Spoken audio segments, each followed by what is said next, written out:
What would you do if you were suddenly stuck with a huge bill, all because of someone else's mistake? Now, this could happen to anyone who hires people to do work at their homes. So what happened here, a desperate homeowner contacted KPRC2 investigator Amy Davis when the contractors caused thousands of dollars worth of damage. And now this lady can't seem to get anybody to help. Amy, good morning. Yeah, good morning, guys. We all know that mistakes happen. They do, right? But when it comes to who is responsible and who should make it right, well, that depends on what side of the fence you're on.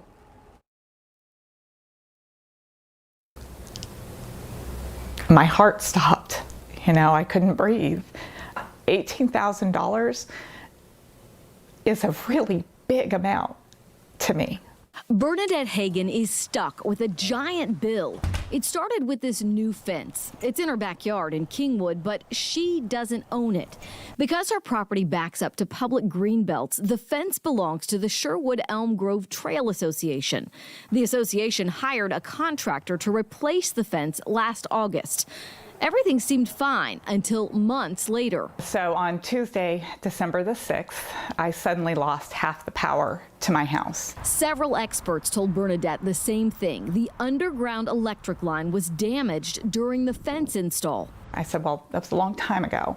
And he said, well, this is what happens. He says, if you don't sever a wire completely and you nick it, then in about 3 to 6 months, it will snap and you will lose the power. And the kicker, repairs wouldn't be as easy as just replacing the damaged line. My house is an older home. It's grandfathered into older codes. So in order for them to legally do the job, they have to bring the house up to code.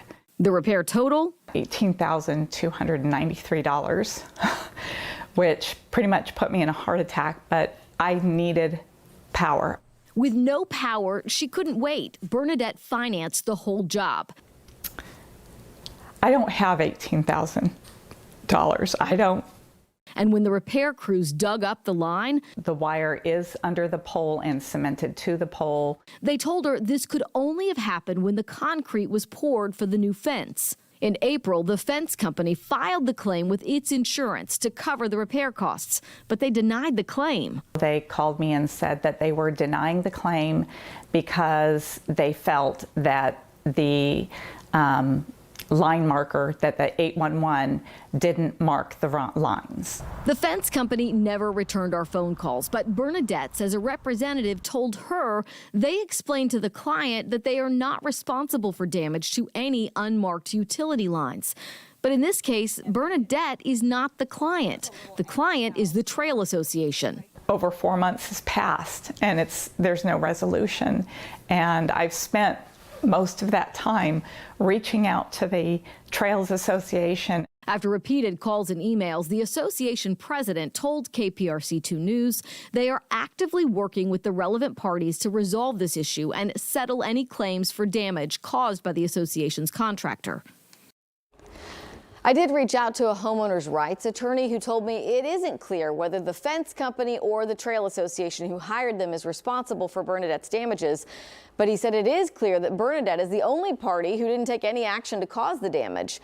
In hindsight, Bernadette says she wishes she would have taken more photos to show the utility flag markers she remembers in her backyard at the time. And if you're having work done, you should also ask for the names and contact information of contractors, even if you didn't hire them or you're not responsible for the work that they're doing. We have more information for you on this case and your rights when companies do work on your property. You can find that on click2houston.com.